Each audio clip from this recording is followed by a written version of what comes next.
cuts, and they haven't made any cuts to the pensions which are already being paid, and those pensions are the ones that are breaking the finances of these states. If you look down the road, they've got an unfunded liability. That means they're due to pay out, but haven't got the money now. Right. $900 billion. There's no way they're going to get that money. So what are they going to do? What are they going to do? I'll tell you what they're going to do. What? They got a friend in Washington, D.C. They're going to have a friend in Washington, D.C. The two worst hit states are Illinois and California, in that order. Both states in this election will go heavily for President Obama. He'll probably win both states by 10 points.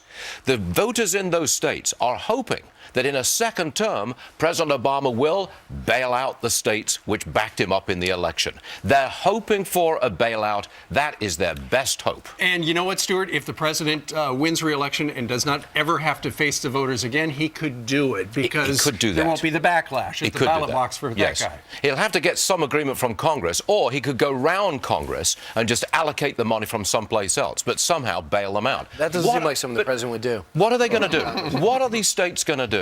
They face this huge outpouring of money, which they don't have. What are they going to do? Cut the pensions which are already being paid to retirees? No. Very hard to do that. Well, because it's in some state constitutions that they can't do that. Yes, and it will be against the law. I mean, that law is being tested, but nonetheless, it's extremely difficult to do that. You could raise taxes to try to bring more money in to pay it out to the retirees, but Illinois has tried that. They tried that. Doesn't work. It's like a 60% tax rate Doesn't on property bring in enough money. Simply doesn't. So what they'll probably do in the interim period, they'll keep on cutting services so that they can pay retired workers.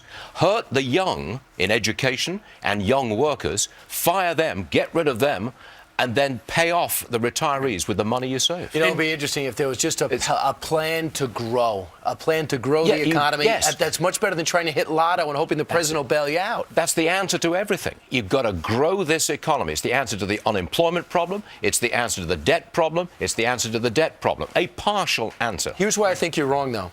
Those two states aren't battleground states. Whether President Obama pledges to do it or not, it doesn't matter. I think that if they were battleground states, he could let it go out there that, hey, you know what? If you get me in again, I'm going to help you out. But California and Illinois aren't going anywhere. That's very true. That's very true. They will vote automatically for President Obama, no matter what. Sure, but that's going to happen. The very galling thing that would happen, I think there's a pretty good possibility he would bail out the states, and you've been talking about that for about 6 months.